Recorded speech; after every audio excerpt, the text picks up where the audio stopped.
to Cosplay Stitch and Seam. I'm Pannon. I'm Fire. And I'm David. Hooray! Welcome to the episode. As always, if you guys want to reach out to us, you can do that via email at cosplaystitchandseam@gmail.com or you can fill out the googly Google form on our website at cosplaystitchandseam.com or you can go to our Facebook page and leave us a message there, join our group, join our awesome Work in Progress Wednesdays, and while you're on the internet, you can also join our Discord, or leave us a review on Apple Podcasts, Stitcher, do all those nice things. And if you want to help support the show, go to our Patreon, patreon.com/CosplayStitch, or our Ko-fi, K-O-F-I, Cosplay Stitch. I just wanted to brush through that because I'm really excited about our topic and guest today. Yes. Yes. Also, if you join our Patreon, our next exclusive stream is coming up March 7th for a Cosplay Chronicles campaign. Remember, as always, we do release the same episode just a month later, but if you join our Patreon, you can see it live as it happens and help influence the outcomes. Mercedes, how about your brush challenge? Oh, yes. If you guys want to still enter in the brush challenge, you can email us at cosplaystitchandseam@gmail.com with 2 videos. First video of you not in cosplay, and, you got a brush, whatever kind of brush, crafting brush, hairbrush, toothbrush, and cover up the camera, and then I should just make a post with all the information on it. Helpful. Because I can't even say it anymore. It's the brush challenge. Send your videos to me. I need 2 of them. I'll edit it. End of story. End of story. Well, I usually intro our guest, but I know Mercedes is insanely excited. So would you like to do the honors? Okay, yes. Okay.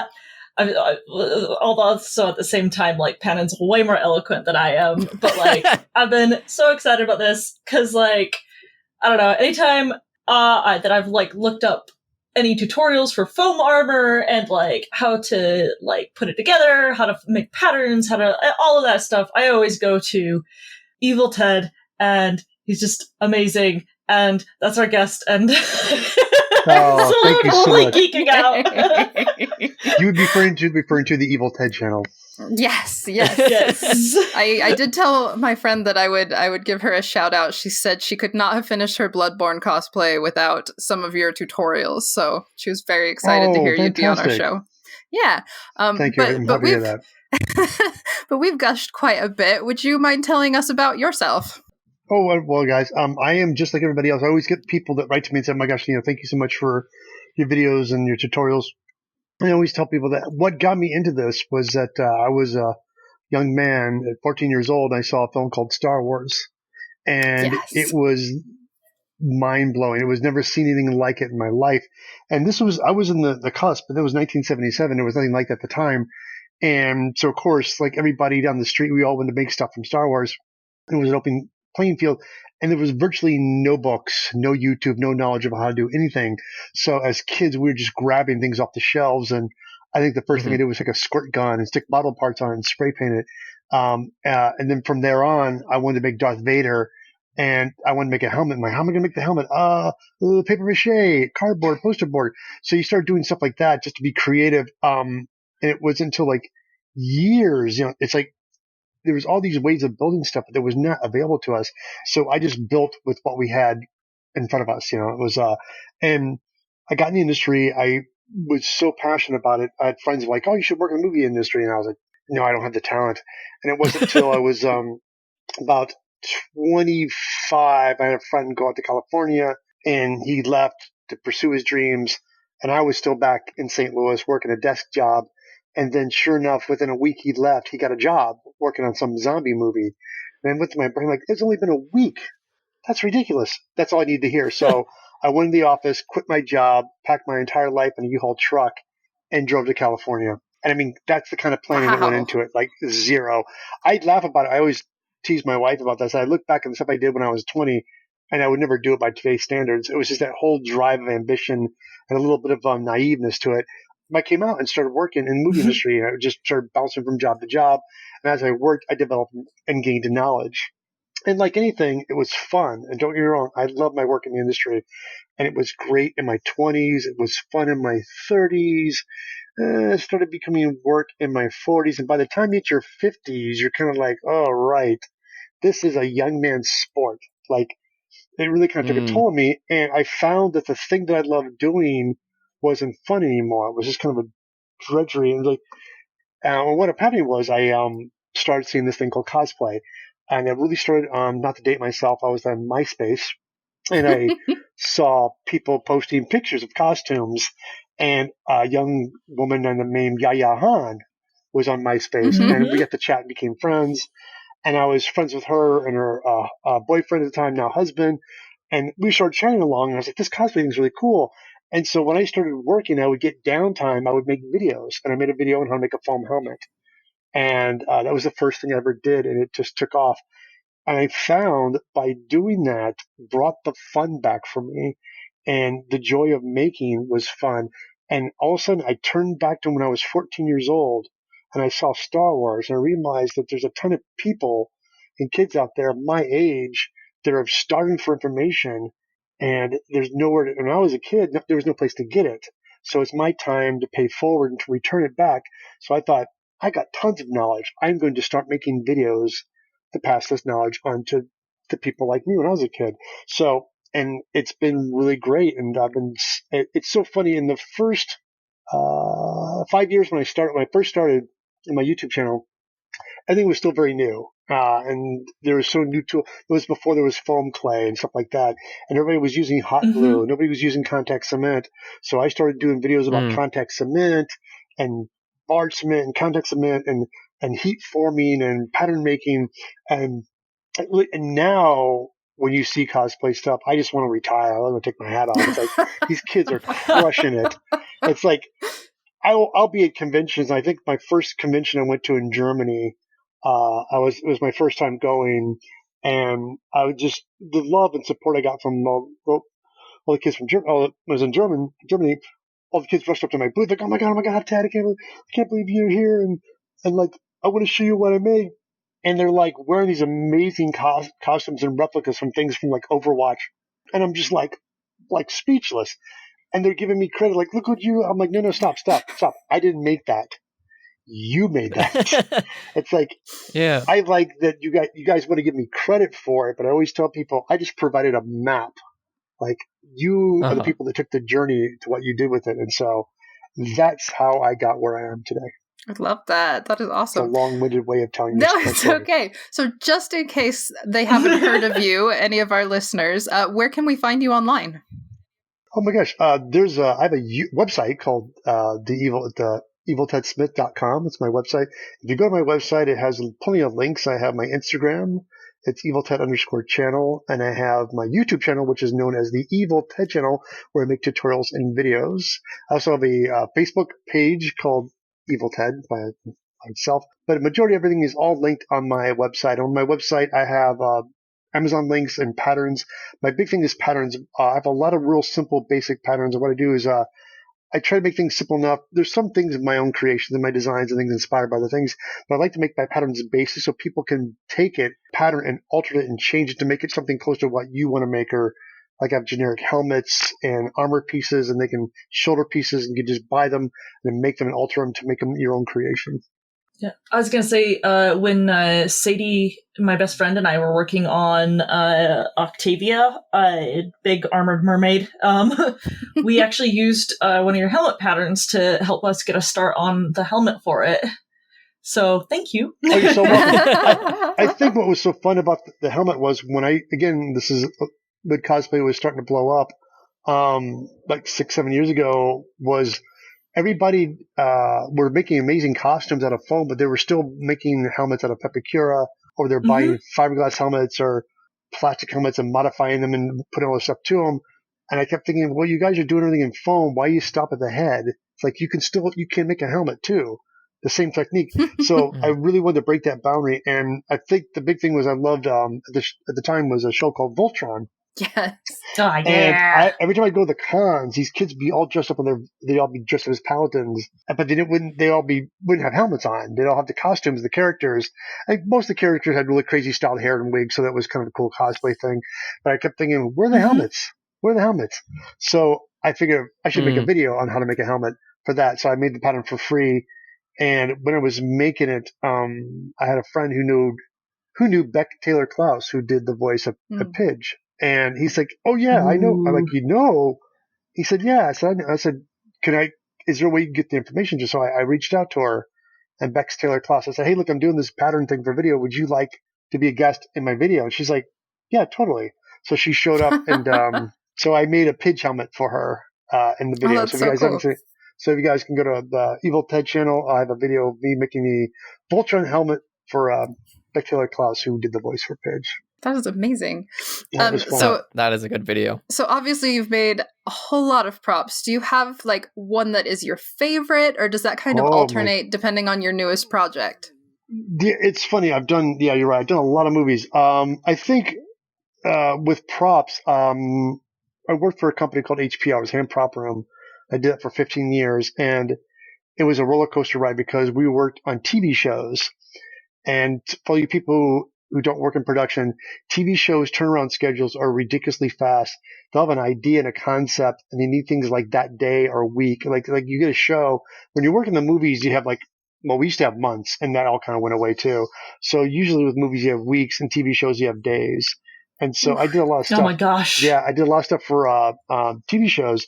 And we, one of my favorites, we did stuff for Mad Men. And there was a gag in a show where a guy picked up a wooden tiki idol off the desk and throws it at somebody. And the guy's like, "Oh, we need a rubber one." And we're like, "Oh, okay, we'll make a molding and a cast." And that's usually how you do it. You take the real prop and you make a rubber mold and cast out a rubber urethane. That takes a couple of days. And we're like, "No, we need it tomorrow." So we're like, "What?" Ooh. So I took a stack of foam and I made a tiki idol in a day out of EVA foam. And the thing that was so funny about it was we had no time, so I actually had the tiki idol, and it was made out of wood. It was like a cylindrical shape. So I wrapped it in paper and took a pencil and did the wood burnish technique, like you rub and get the texture of the pattern. Oh yeah. And did that, unwrapped it, and made a piece of foam the same shape. Wrapped the paper around that, and took a sharp pin and poked the holes and reproduced the pattern, and was able to carve it seed it, sand it, and paint it to match. And we had, and as a matter of fact, you guys, if you go to my website, eviltedsmith.com. On the website, it's props, I think foam props, and you'll see a picture of the tiki idol next to the wood one, and it's spot on. So that is amazing. That was the fastest thing I did, the fastest turnaround. But that's one of the funny things I did for that show. Oh man, do you have any upcoming projects you want to preview us on? There's for my personal stuff. I'm always working on patterns. I love space helmets, and so I'm working on a space helmet pattern. I want to eventually do that. But as for shows, I have a friend who's making, his name is John Soares, and he did a trailer for a film, but he's trying to get funding. And it's called, he did a film called The Danger Element. I think it got picked up on Amazon. And he did a movie called Gingy, The Book of Lies. And it's a kind of action adventure. And I've been doing stuff for him with that. I made a lot of weapons and props for that.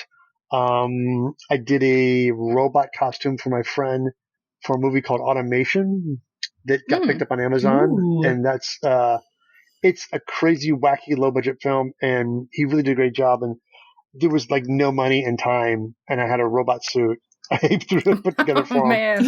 And, it was fun though, but it was a fun project to work on. I think it was the last couple of movie projects I've done.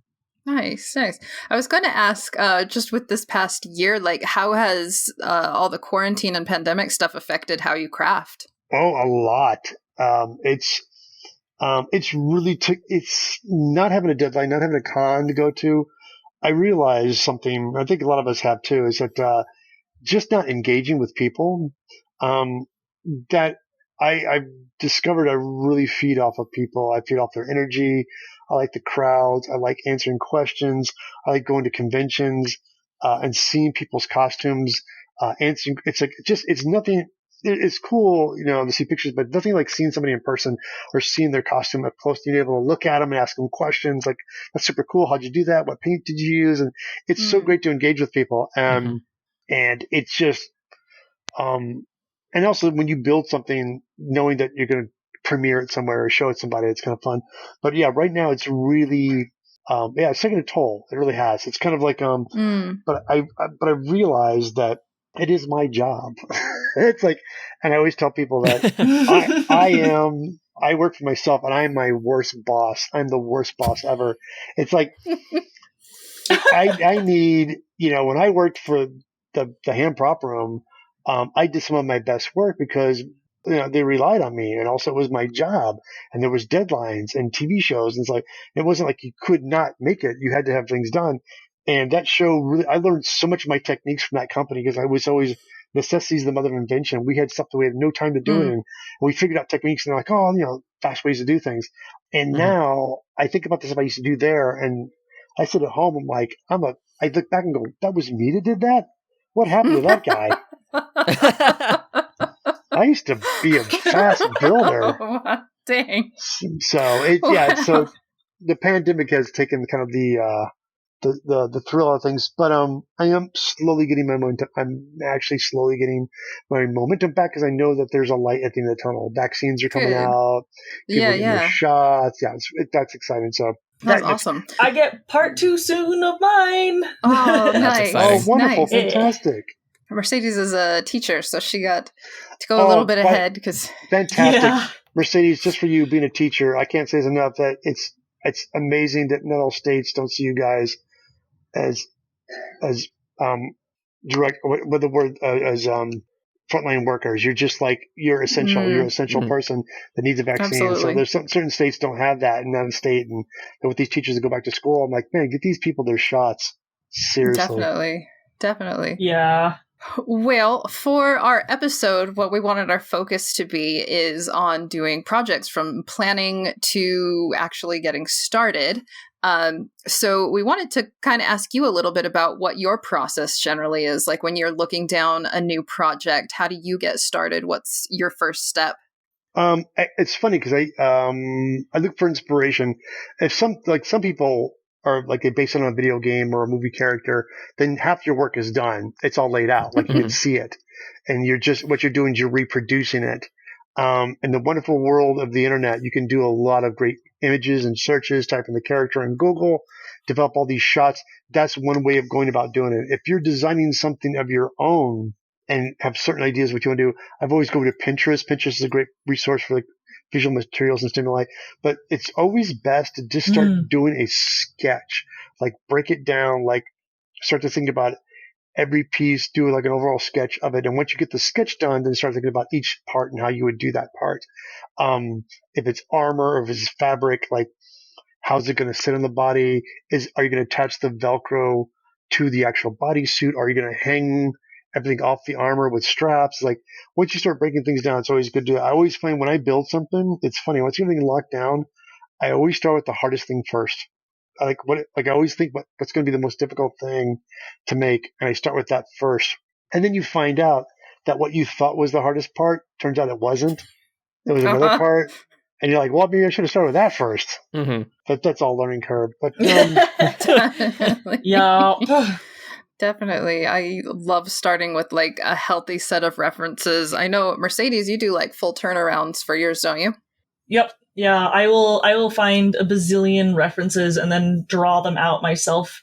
Full turnarounds, and like each layer, like, okay, the bottom layer is the pants and the shirt. Okay, now we're going to add on, there should be like a tunic and then a gambeson and then the chainmail and then, so on and so forth. I love doing that. Definitely. I sometimes spend a little too much time on that, but I feel like it prepares me. Definitely. It does. I always find I find that I work better too with a deadline. And that's what we were talking about earlier. Like if I had a convention I'm going to, I did a costume for Alicia Marie. She did, she's a cosplayer, but she's super fit, and her cosplay is her body. She's really super fit and shredded. And we hooked up to one time at a convention, and we had a booth next to each other, and she loved all the stuff I was building. I said, hey, look, you have an amazing, like super ripped, shredded body. We should do a Predator thing on you. Like make you. And she was like, oh, you mean Mashiko Noguchi? I'm like, who? What?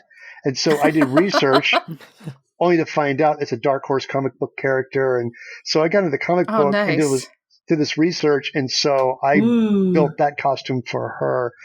You guys if you guys want to see it, that's on my website too, on Cosplay. on my cosplay folder. We did that, and I built that for San Diego Comic-Con, and that was one thing I learned. Like it was a lot of work, but I had a deadline, and when you have a deadline, it really kind of makes you. And that was, like I said, when I was working at the prop house, I had a deadline. I really was enjoying what I was working at, and I knew that when she wears it, it's going to be at San Diego Comic-Con, and so everybody's going to be there with cameras and pictures. So I want to make this thing the best it possibly could be, So it was kind of the excitement and the deadline of building that costume. That was a big learning curve. 100% deadlines. Oh man. So once you have your references, you have your inspiration in mind, how do you select your materials? It's things like if because I'm not much of a sewer, but Same. I do know that there's a lot of things there's a lot of stuff out there. Like when cosplay started, but now there's so many resources where you can find undersuits and patterns, and there's the Zentide suits that people do, like the silkscreen patterning on spandex bodysuits, where you can get like different colors and things have made for you. It's really amazing. As a matter of fact, I fell in love with that show Mandalorian on Disney Plus. So there's a character in the show. There's a heavy infantry Mandalorian in the background, and of course, like Boba Fett in the original series, he's like a cameo, and then he's gone. You never see him again. And I fell in love with that character, and it turned out I wasn't the only one. A lot of people did. So there's all these build groups, and I found a Mandalorian page on Facebook. And these guys had patterns, so I've got the patterns, and my friend Jake, aka Shepherd Creations, Jake Brown, he's a great 3D artist, and I was going to make a foam helmet, and he's like, I would love to help you on this. So he 3D printed a Mandalorian heavy infantry helmet for me. Of course, I turned that into a video. You guys can see that on my Evil Ted channel video. I made it, sanded it, and now I'm obsessed with it. The helmet came out great. So I'm doing everything backwards. I built the helmet first. I'm going to build everything off of that. So now that I have the helmet, I found patterns online. So I'm going to start making the heavy infantry Mando costume. And that's cool because it's one of those things where it's like and I tell other people this is, yes, me, Evil Ted, and buying other people's patterns. So it's like, why do the work when somebody already has done it? And they did there's whoever, I bought these, I think it's Armory. Oh my God, I feel bad now. I think I have the patterns in front of me, but he made some great patterns. And so I got downloaded his patterns, but it's one of those things where I just like the idea of building something from the Star Wars universe, because I've never built a Star Wars character ever before. And when I saw those guys, even though it's from Mando, I'm doing my own version of it. I'm going to do a completely different color scheme and stuff on it. So it'll be fun. Nice. Do you have any advice for maybe beginners or like people still getting started who might be working from home and have maybe limited materials for like things they can take inspiration from? Yes, I'll tell you right off the gate, guys. It will not be perfect the first time. This is one thing I keep getting a lot. When I first started, I would get emails from people going, "Oh, well, how much film I have to do?" And I keep screwing up. It's going to get expensive. And like I keep telling them, it's like, guys, everybody wants it to be perfect the first time. No, trust me, everybody does. We all do. But that's not going to happen. It's like, it's when you start out as a maker or builder, be prepared for failure, because what happens is when you see a picture of somebody's cosplay costume, they're not showing you pictures of the crappy costumes they did years ago. They're showing you what took them years to build to where they have a technique now. And that's what people get really intimidated. They see all these cosplayers and they want to get into it. Right out of the gate, they're intimidated. Every cosplayer that's super great there, you got to see their early work. You'll be surprised. It's not that great. And I did too. We all fumbled with it. And so when you're starting off, failure is all part of learning. And they use the word failure as something bad, and it's actually a good thing. It's the biggest learning curve. So failure is progression. It really is. So that's my advice to you guys. It really, really is. Like, one of my big things in game development was fail faster. And I apply that to cosplays. Like, get out there, fail faster, do it wrong now. The earlier you do that, the better the final product is going to be. That is true. That's what I learned in game development. Every pattern, everything you guys see in my store, I've done 2 or 3 times. And I make something, it's never been like, oh, here it is, ta-da, I made it. I'll be lucky to get things closer to what I want originally. And then when I look at it longer, like, I could do this.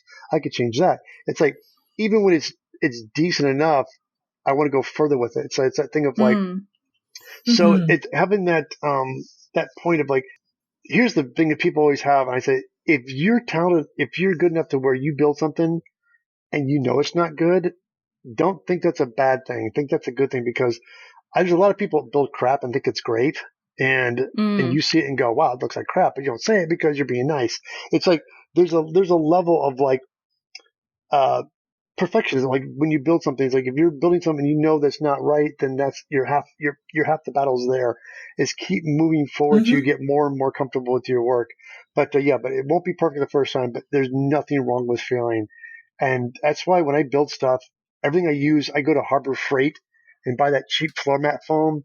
I do all my prototyping with that first. Yeah. And when I go through it and I get the bugs worked out, and then when I finally get the pattern to where I like it, then you can use the TNT foam, or the SKS foam, or you go and buy all the good foams. And that's when you start making your pattern. But it's all the pot sugar. Definitely. Not me. I like to live on the dangerous side where I just do it once. It's gotta be good. Oh no. So as someone who's been in the game since, like you said, since Star Wars, been excited about building, do you feel that there's still things you're learning that are new today? Always. I never stop learning. It's funny because I was in somebody's stream today and they're like, oh, I screwed up and I had to start over again and I feel bad. And I chimed in and said, are you kidding me? Like, I do that every day. It's like we always do. It's a struggle. It's like nothing. I'm always learning. My thing, I like what's amazing now is that all the materials we have, like it was like 5 years ago, foam trim did not exist. You can buy foam trim, triangle trim, round trim, half round, pipe. It's all different variations of foam, different thickness. It's like I used to do all that by hand. I used to make all that stuff by hand. And now you can buy that stuff off the shelf. It's ready to go. I said, that's so awesome. There's foam clay.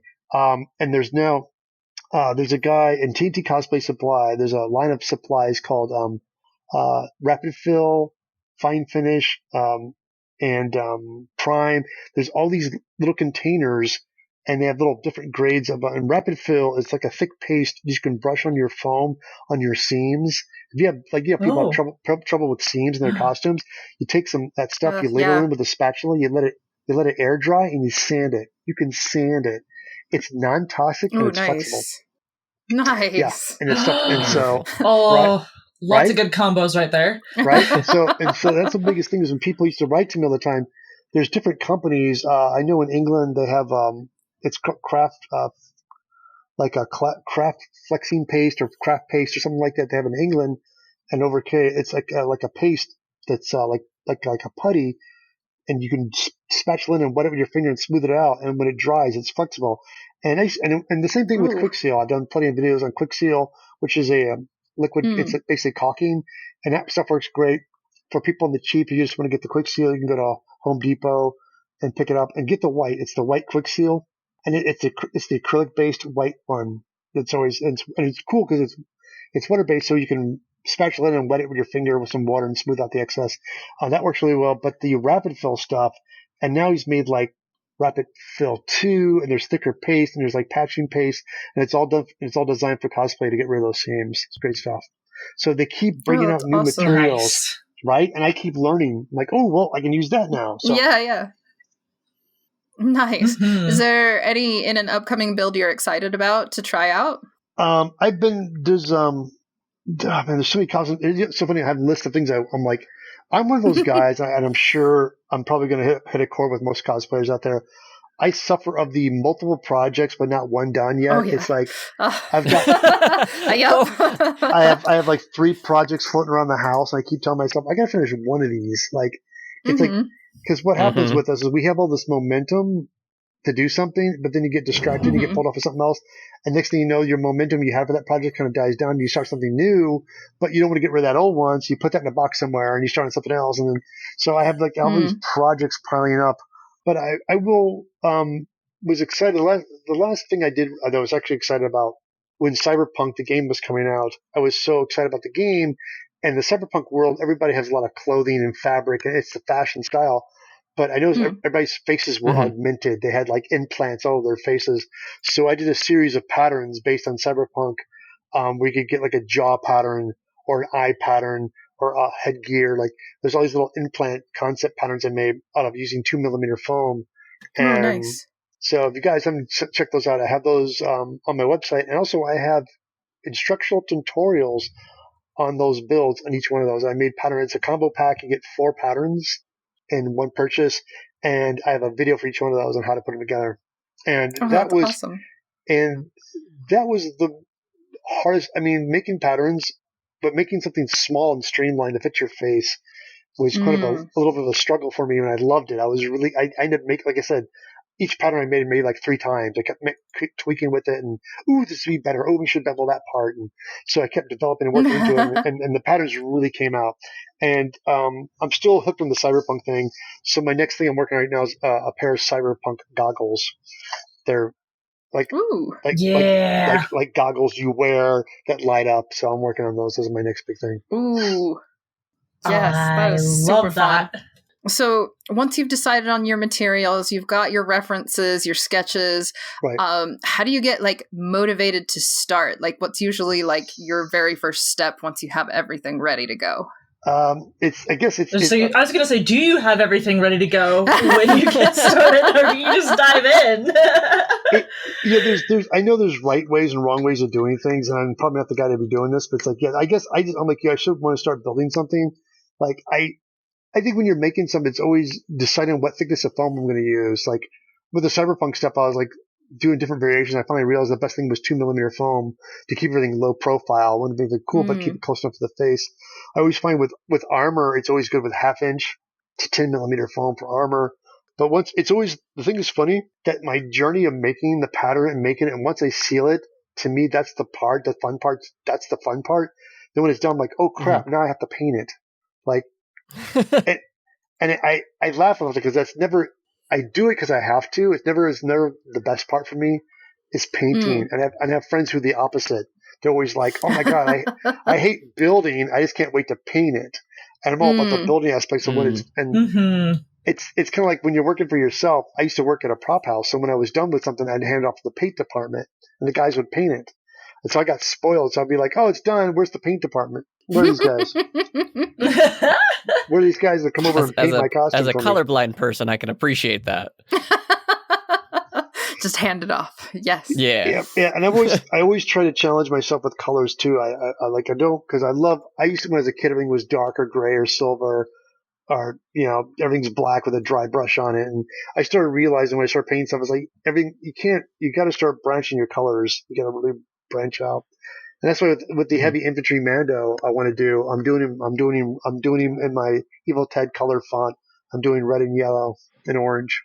Those are the color themes. Nice. That's going to be really cool. And then I'm going to weather the crap out of it, So, what would you say is your favorite part of the build then? Since it's not paint, is it just like figuring out like how the pattern pieces go together? Is it refining that? When something goes together, right? When you get the piece and it actually comes together, like you make a shoulder piece or make a helmet or a bracer, or a glove or a shoe or a boot or something, and you start to see it come together. You start to see it, and I won't deny this. I've had things worse. Once I start to see it in front of me 3-dimensionally, I start changing things. Since I'm the designer, I'm the guy making it for myself.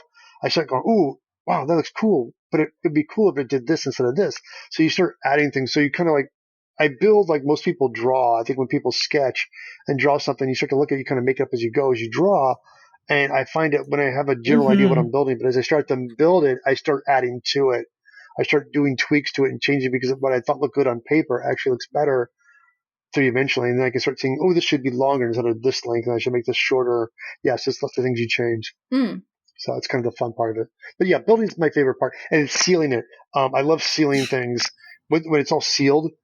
I have 2 things I like to seal my foam with. There's plenty of people are big fans of Plasti Dip and stuff, but there's on my website you guys find there's our Natural 60. It's a rubber. It's a rubber compound, and the rubber is designed for mold making. Like people get like a piece of plaster and you brush up multiple layers and then you peel it up and you make a mold. That's the same kind of rubber, but I use it to seal my costumes with. So when the costume is built, I'll build up foam and I'll use contact cement on the edges to reinforce them, and then I spray the rubber on with a critter gun, and I'll do like multiple coats. The cool thing with the rubber is once it dries, you can still coat it again, and the latex will stick to itself. Most the rubber latex, if you let it dry too much and try to coat it, it peels off. But the R Natural 60 rubber does not. It's designed to stick to itself. Oh, nice. So if you go to coat something if you coat something with rubber and it dries, and next thing you look at it and go, ooh, it's a thin spot, you can go back over it again. That's my favorite for big costumes. And for props is the Creature Cast. Creature Cast is a liquid neoprene rubber. A gentleman sells. He's in Portland. He makes it himself. And what's cool about the Creature Cast, it's non-latex. For all you people who are latex sufferers, who are allergic to latex, this is the alternative latex. And you can get it in different rigidities. You can get different thicknesses of it. But what I like about that stuff is you can spray it on. It goes on beautifully. And if it gets on too thick or as it drips, when it dries, you can actually go back and sand it. You can sand top of it. Oh, nice. Yeah. So again, great product. I love that stuff. Definitely. All right. That's two of my favorite things. So once you've gotten through the fun part, how do you jump into finishing? Since I know painting isn't your favorite part, but how do you go about finishing a project? The thing is, it's the test fit. Like, I'll tell everybody this: when you make a costume and you're so eager to and this happens to everybody, put it on and walk around the house. Put it on, walk, and I don't mean like for 5 minutes. I mean, put it on and walk around in it. You'll find out really quickly what was rubbing, what's not going to stay in place. The Velcro is not strong enough, or it needs to be a snap instead of Velcro. There's these things things that run into people when you rush with a con costume and you're rushing that deadline, and you go to con and your shoulder piece is popping off at the convention because you should have used Velcro instead of a snap. And the only way you're going to know that is to wear that costume. And I say this from a personal experience because I did this costume. I did a Fallout armor costume. It was Anime Expo was happening, and my kids wanted to go, and I was making this Fallout costume. I was making a Fallout video armor and I thought, wait a minute, I'm gonna have the video done just in time for Anime Expo, and I'll wear my Fallout armor. And when I went there, there was a bunch of people in the Fallout group, and they were just from Fallout costumes. And I was walking around, and on my shoulders, I used snaps before, but for some reason, I had straps around my biceps. So every time I'd raise my bicep or shift my shoulders, they would snap off. Oh, dang it. They'd go pop every time. And so I made a mental note, like, when I get home, I got to fix this. But it was happening a lot throughout the day because I didn't do a test run because I built up to the last minute. Oh, dang it. So. that is the dilemma. So how about as far as I guess paints or clear coats or weathering, things like that? Do you have any advice for I guess that part of the build?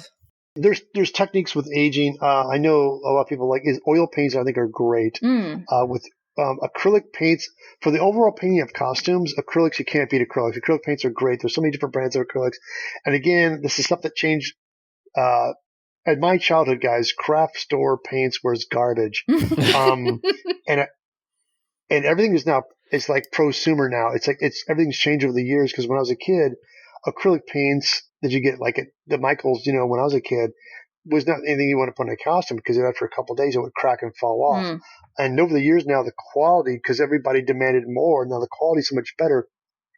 Acrylic paints are through the roof. It's just amazing the line of colors you can get. Because now there's all these cosplay paints like Plattifex, has their flexible brand of paints and stuff. So it's amazing. There's so many different colors. But when I get things, one of my favorite paints for is Rust-Oleum 2X. And Rust-Oleum 2X is it's a brand of paint designed for plastics. And it has it's not like enamel paint where, like some people you spray your costume with enamel paint. And if you have something like rubber or plastic dip or Creature Cast, if it flexes a little bit, it starts to crack. Right. But with Rust-Oleum 2X, it does not because it's designed for plastic. So it has a real good throw ratio. It flexes quite a bit before it ever cracks. So I learned that from my friend Evil Effects. He was always doing that. I'm thinking, that's amazing. So when I did my Space Marine costume for BlizzCon, that was my first time using it. I went out and got the primary colors as the base, and I just masked off things and sprayed it. But I was a gray and off-white, and I just painted those two main colors with Rust-Oleum 2X, masked it, let it dry, and then went back in with silver Tamiya paints and stuff for highlights, and nixed the scratches, and then aged the whole thing with acrylic paints. And the best thing about acrylic paints was acrylic paints stick really, really well to paints like any other paints. It sticks really great. But what was happening was it sticking too much. I found the acrylic paint was sticking, so I found that since the Rust-Oleum 2X is enamel based, I could take a paper towel with alcohol and wipe off the acrylic. So I was able to wipe off the acrylic on the Rust-Oleum 2X paint without removing the paint because it was enamel based but strong and flexible. So and that's one of my aging techniques is I would just go paint that and then head it with acrylics, take alcohol and a paper towel and brush the highlights and just get the highlights to pop through. That's really cool. That was awesome. Yeah, because the 2X stuff is the bomb. And they have so many array of different colors. But here's the thing, guys. You paint it, it takes a day to dry. It's not like spray paint. I always tell this people, like, the Rust-Oleum 2X is the bomb. It's great stuff. The clear coats are wonderful, too. They have clear coats as well. It's all great, but you got to not touch it for a day. It takes a good full day for the dry. The weight's worth it, though, because it's so indestructible when it dries. Oh, that's awesome. Well, we have thrown questions at you about your build process. We actually have some from our listeners, too, if you're okay with taking a few of those. Yes, bring them. Okay. I'm ready. Our first one comes from Kevin Reeder. He says, what is your favorite movie to have been a part of? Wow. It's funny. I have to say it's a movie called The Gyre. Oh. It's a sci-fi movie. It's based on a Japanese manga about a guy who his father gets killed. His girl's father gets killed, and he finds this machine, this organism called the Guyver unit, and it's basically living armor, and it jumps on his body. Oh yeah, he has his exo armor, so it's like living organic armor in his body, and he basically is indestructible, and he fights these big bad monsters. And so they made a live action version of it back in the 90s when I came out here, and I got to be in the movie. I got to design the Guyver unit for the movie. I got to build that, and I went on to play a monster creature called Striker. Nice. And I got to play a couple of monsters in the background. It was a blast. Cool. So that's one of my movies. That's one of the movies. Cool. I worked on a ton of movies, but that one had a large part of it and was a lot of fun to work on. Nice. We have one from Joanna asking, how do you stay motivated to keep producing and posting constantly? That is a good question, and I'm still trying to figure it out. I was talking about it earlier, is that I am a one-man show at the moment, and it's tough because I was making jokes earlier, but I am my own worst boss. It's like when you have other people relying on you, makes you hustle. When you know that people are waiting for something you're making, you have to be responsible, so just step up. When you're your own boss, sometimes you can cut yourself way too much slack. And so I feel that that's the toughest thing right now is just being my own boss, getting up and like just forcing there's days you just don't want to do stuff. But you have to. Right. I've got to produce stuff. And so, yeah, it is tough. But I guess the thing is that you just got to keep remembering that it's due to the pandemic right now. It's tough, but there's a light at the end of the tunnel. We will get through this. We're all struggling right now. You're not alone. We will get through this. Mm-hmm. Dominique asks, what's the hardest prop you've made and what's the easiest? Wow, hardest prop ever made. Yes, the hardest stressful. I don't know the word hard. Yeah, no, I guess it would be. There was a TV show in the early 90s. It was called VR Troopers. Oh, yes. It was a ripoff. It was the same guys that did Power Rangers, and the Power Ranger show was blown up, and so they bought this Japanese show like they did with Power Rangers, bought a show from Japan and wanted to shoot live action with American actors, so they didn't have the suits. So my job was to reproduce some suits. So I did the costume. I helped build the costumes for VR Troopers. And so we had to match the costumes from the live action show we had a couple of pictures and some action figures to look at. It was a real struggle. And that was the hardest thing. We had to match it. And this was during the earthquake. We had the big earthquake out here in the 90s. It was 97. 90, God, I'm trying to what year it was. And so we had an earthquake during that production. So we lost days because of being closed up. And Saban was like, "Hey, where's the suit?" We're like, "Well, it's not done yet." And they're like, "Why do you mean it's not done?" I go, "I don't know. You guys experienced that earthquake that we just had?" So it didn't And matter. They they're in still Japan. wanted. It happens all the time. Oh. Yeah. So we had to rush to get it done. It was just a nightmare. And that was one of the hardest jobs. It was so stressful. But we did it, and but it was one of the hardest things. I still have bad dreams. I actually had a panic attack. I guess it was I think it was a panic attack. I had a panic attack. And I went home early that day. So not fun. So what was the easiest then? Yeah. Okay, the easiest. It's so funny. I don't know if anything's ever the easiest. I guess the most enjoyable, would be. It was a lot of work, but it was the most enjoyable because I had time to do it. I did a dead body for a movie. Well, it was a mummy. It was a mummy for a movie with cool. with Ricky Gervais. It was oh my god. He plays a Ghost guy. Town? It's like a yeah, that's it. One of my Ghost favorites. Town.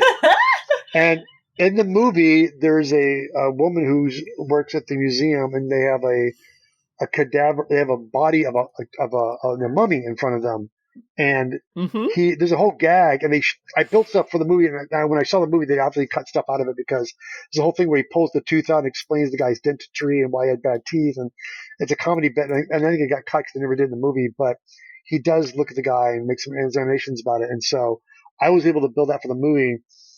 And when I built it, we had I had like a week to do it. It was a lot of fun. We bought an examination skeleton. I used pantyhose and liquid latex. Everything I did was very old school. Very little. It was all just like real, just tissue paper and latex and pantyhose and cotton swabs. And I sculpted it and then painted it with paints and dirt and dust on everything. We shipped it to New York City, and when they got it, the people that worked at the museum thought it was a real mummy. They were just like. They freaked out, and they said if we did not know this was a prop, we would have thought this was a real mummy. And so that's amazing. That was a great. That's perfect. So that was one of my favorites. I got to work on. It was fun. See, we've got one from Miranda Kingsford. She asks, "What's your favorite material to work with?" Let me think about this. Foam.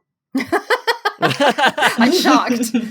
Just shocked. Yeah, oh, well, no, the thing that was so funny about it is that it's the reason I say it because I grew up with cardboard. I started with cardboard and poster board, and then I got into vacuum forming, and I went in the industry and I learned all these techniques and stuff that I love. And the thing that was so funny about it was if you would ask me this like 5 or 10 years ago, I would have said something completely different. But what it was is that everything that I do in the industry it's toxic, it's expensive, all the materials are hard to get. And then when it breaks down to it, when it comes to foam, everything I do or I've worked for in movies, I can still do with foam. I can reproduce everything I've done out of all these different materials and just reproduce it out of foam. What makes foam so great? It's readily available, it's cheap, and it's everywhere, and you guys can get it. And that has always been my mission. And I kind of went backwards with my training because I worked in the industry, learned being a craftsman and working with cardboard and working my way up to all these professional materials and equipment and machines and casting and molding to make movies and things for film. And now I've stepped away from it and got back to the basics again, where you can still do all the stuff and make a movie quality prop for a fraction of the budget. True. It's true. That's true. Yeah. Awesome. She also had another question, which is, do you have any tips for those that are still figuring things out and how to someday become masters? Stick to it. Just don't stop. The thing is, it's you will get discouraged, and there's going to be days that are going to be harder than others. And the thing is, that thing is not going to make itself. And I was at a con. As a matter of fact, it was A-Con in Texas. Oh, I love A-Con. And a gentleman came up to me. Yeah, and he came up to me, and he had a picture from it was a Saban show called The Knights of something, and they had these crazy costumes. And he was like, "Oh, hey man, I seen your work, and I want to commission you." And I kind of put my hand up and said, "I appreciate that, but I teach. I don't do commissions. I basically teach people how to do it yourself." And he's like, "Well, I'm going to find somebody this and that." And he started showing me all this research and all these pictures and all these photographs. And I kept looking, and I finally And I'll never forget that. I think I've told this story numerous times. He just kept gushing about all this stuff he wants, and then the suit and all the details. And I finally kept saying, nobody's going to build this as well as you would. It's like, I don't, and if you find somebody that's going to build it for you, you're not going to get it to the quality you're going to like, because it's a job to them. It's not a passion project. It's a job. And they're just going to phone it in, and they're going to charge you a lot of money, and you're not going to be happy with it. I said, the only person that's going to know this and do this thing right is you. And he just kept going, and he wouldn't listen to me. And I finally had to walk away from him because he was driving me crazy. It was like, but the point being was, I was telling the truth. Like, dude, you're going to throw money at somebody, and you're not going to get what you want. And so it's best that's why it's passion over talent. It really is. It's not the talent that makes somebody a great maker. It's the passion. If you have the desire to build something, you may not be today or tomorrow, but it will be down the road. You can only get better. And I'm not kidding you. I have things I've started on years ago. I've made movies and costumes and props from things I worked on. I look at them now, I could have done 100 times better. There's everything, even things I've done, I look at now, and I could everything I've done, I can build better now. Nice. So it's like you just get better, people. Stick to it. That's good advice. So you were saying about how a friend of yours 3D printed the Mandalorian helmet for you, and also how not to date yourself, but now at any craft store you could buy quality paint, or if not more so quality. Do you have an opinion or a thought about the ease of cosplay or of crafting in general, how easy it has become in the past few 5-6 years? Oh, I think I wouldn't use the word easy so much as everything, the material is available. It's much more available. Finding material was always harder. And now everything's readily available. I'm so happy that you can go to Michael's and you can get cosplay supplies. You can get everything you need. And also you can still go to Home Depot. Everything, all the essential things. That's one thing I try to stick with in my videos. I think 3D printing's cool and people got it, but I'm never really going to get into that as much as I want to keep everything in my do basic. I want to keep all my videos and all my builds of stuff you could get at a local craft store or a Home Depot or a hardware store, or any place you can just pick up foam. It's try to keep it as basic as possible, because there's just kids that just have a garage or their bedroom and don't have the money for a 3D printer or a Cricut machine. It's all you need is a cutting mat, a craft knife, some paper, and imagination. But you're right, the accessible is more popular. But as for the ease, it's still up to you to make it. Everything's available, but it boils down to you guys still have to be the one to make it. There's patterns everywhere for you out there. I'm amazed. There's even I find patterns. Like when I found the Mandalorian patterns, that's amazing. I don't have to build them. That's great. So there's so much stuff out there. But yeah, you're right. It's gotten easier. I think it's fantastic. I'm all for it. It's wonderful to hear. Go ahead. Make my job easier. So my question was, it's actually my husband's question, is how did you come up with the Evil Ted name? And I know I asked this before we started recording, but I wanted to ask it again because I thought it was fun. Yes. Because again, my husband, he hears Evil Ted and he immediately went to, the evil S's from, Bill and Ted's Bogus Journey. Yeah, I get that one a lot. I get the Evil Dead reference. I think Evil Dead is all playing the same thing. I'm glad it has this mythology behind it, and people love the brand, and I think it's great. It's something simple as my dear friend, who's also named Ted, when we were buddies in our 20s, and we used to work together, and we were inseparable. So we were the Teds, and we were lumped together. And their family used to call us Ted 1, Ted 2, Ted A, Ted B. And I finally we're like, no, it's good Ted and evil Ted. And they're like, well, which one's evil? And I'm like, that's me. And they're like, why? I'm like, who wants to be good Ted? So that's the story. And it stuck. And what really cemented it was, I got to go on tour. Rob Zombie released his Hellbilly Deluxe album, and he was going on tour. And I was in charge of doing all the costumes and stuff for his set on the Rob Zombie tour. And so we made T-shirts, and my friend Tim was Grim Tim, and I was Evil Ted. And we had T-shirts with our names on them. And so we had the monster font with our names on them, and that was such a great thing. And so people just loved the shirts. So when I came back home from the rock tour, I still had a ton of shirts and t-shirts and sweatshirts with my name on it. So I'd wear them at work and people go, oh yeah, Evil Ted. So I got nicknamed Evil Ted at work. And so when I was creating the YouTube channel, I was like, I got to call it something. Oh, I know. I'll just call it the Evil Ted channel. And I'll be honest with you, it wasn't a lot of thought went into it. And when I did it, I kind of, and like, is that going to be a good thing or a bad thing? And it actually stuck and it cemented. And I think that I really now love the brand. I think people like it. And I think I like the irony of it because I'm not really evil, but it's just kind of a oxymoron. It's kind of a parody of the name now. So it's fun. So I really embrace it now. Nice. I love it. Yes. All right. So we like to wrap up with a cosplay horror story. We have one from our listener, Mad Kings, who's actually talking about an experience of one of their friends.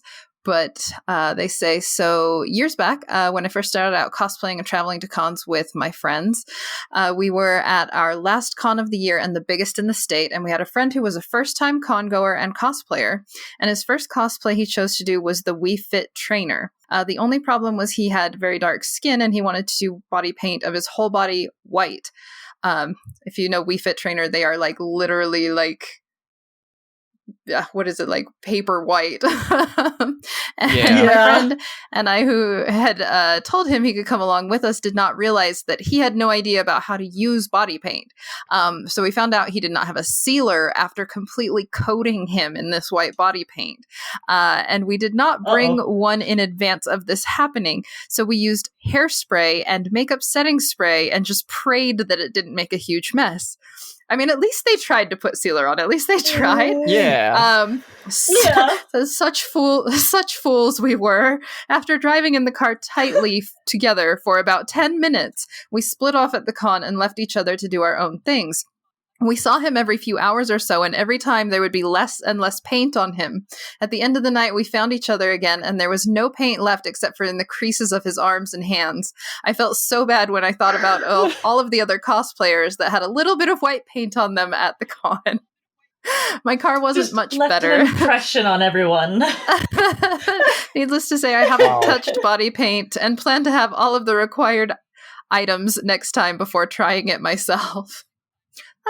That's fair. Body paint is a monster in and of itself. So, all right, Ted, would you like to share one? Wow, I was getting ready for Dragon Con. It was my first Dragon Con, and I think it was, I want to say 2017.